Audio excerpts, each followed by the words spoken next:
continuar con nosotros, esta es la información que acontece en nuestros países. En Honduras, reos en preliberación serán empleados por la Secretaría de Recursos Naturales y Ambiente para reforestar cuencas y así contribuir a su reincorporación en la sociedad.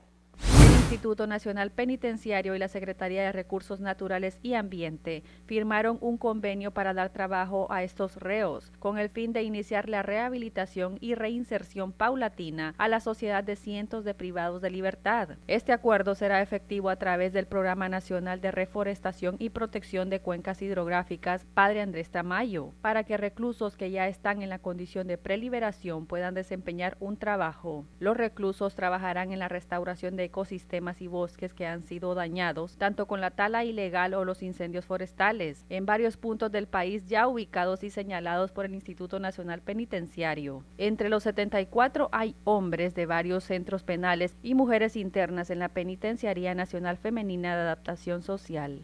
Y en México hay enojo e inconformidad por parte de las madres y padres buscadores con las autoridades por haber retirado los indicios del rancho Izaguirre y por haber realizado lo que ellos llaman un circo en la visita concedida a los medios, por lo que Amnistía Internacional alertó en un comunicado de la grave crisis de desaparecidos que viven en el país y pidió al gobierno escuchar a las buscadoras. Ivette Solórzano con los detalles.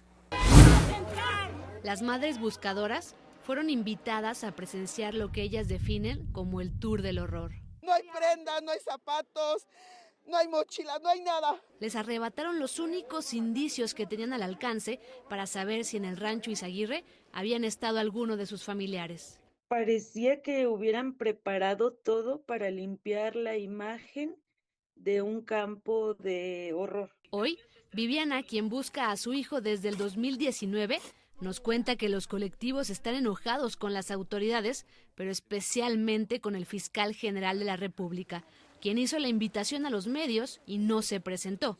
Tenían la esperanza de poder hablar con él. Lo vemos más como un acto de ocultamiento, y si es así, claro que es violatorio de protocolos y claro que es violatorio de la ley. Lo que sucedió ayer en Jalisco ya alertó a los observadores de derechos humanos, como es el caso de Amnistía Internacional, a quien le preocupa la falta de estrategia por parte del gobierno mexicano para atender los problemas de crisis de desapariciones en el país, que ya cuenta con más de 124,000 casos. Un hecho como el de ayer no abona para nada a la confianza en la legitimidad de lo que la Fiscalía General de la República vaya a decirnos que sucedió en el rancho Izaguirre. Mira, algo me dirige allí.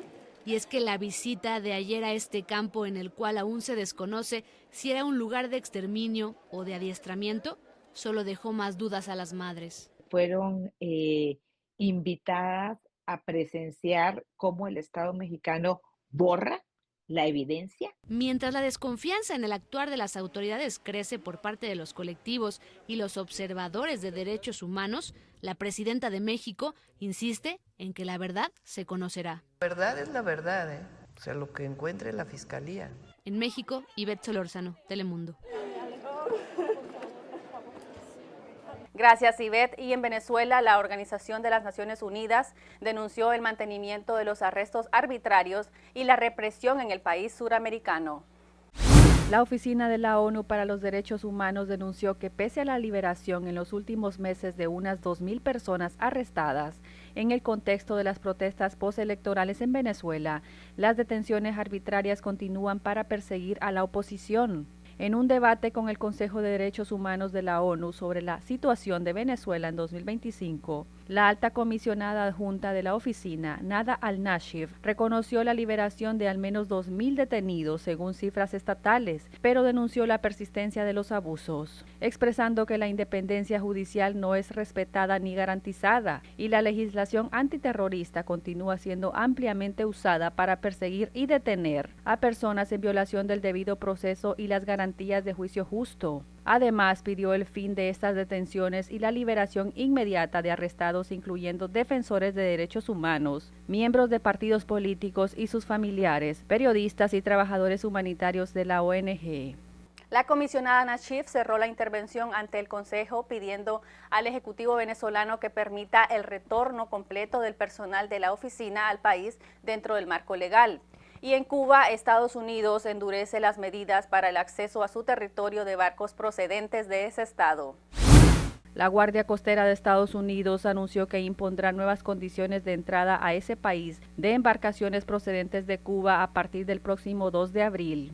De acuerdo con una normativa hecha oficial tras su publicación en el Registro Federal, las condiciones de entrada tienen como objetivo proteger a los Estados Unidos de embarcaciones que llegan de puertos o países extranjeros que tienen medidas antiterroristas deficientes.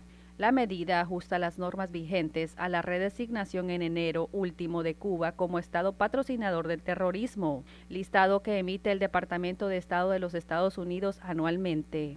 Entre las medidas que aplicaría esa fuerza a los barcos de países señalados como de alto riesgo, estaría la realización de abordajes de seguridad y evaluaciones de seguridad portuaria extranjera. Gracias por su atención, no se vayan que seguimos con el noticiero local de Telemundo New Orleans.